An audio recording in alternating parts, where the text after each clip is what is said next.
తెలుగువారి అభిమాన నటుడు తెలుగుదేశం పార్టీ వ్యవస్థాపకుడు నందమూరి తారక రామారావు 21వ వర్ధంతి సందర్భంగా నవ్యాంధ్ర రాజధానిలో తెలుగుదేశం పార్టీ నేతలు నివాళులర్పించారు.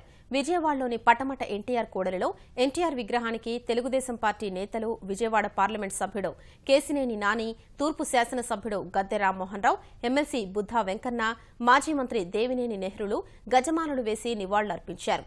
ఎన్టీఆర్ చదివిన ఎస్ఆర్ఆర్ కళాశాలలో ఆయన విగ్రహాన్ని ఏర్పాటు చేయడంపై కళాశాల కమిటీ నిర్ణయం తీసుకుందని కేశినేని నాని తెలిపారు.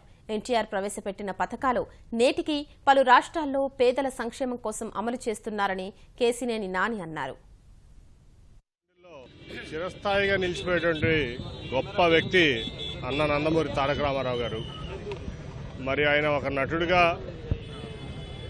అంతకంటే ఎక్కువగా తెలుగు ప్రజల్ని ప్రభావితం చేసినటువంటి నాయకుడిగా, తెలుగు ప్రజల జీవితాల్లో ఒక మార్పు తీసుకొచ్చినటువంటి వ్యక్తిగా మరి ఆయన ఎంతో కీర్తి సంపాదించుకున్నారు.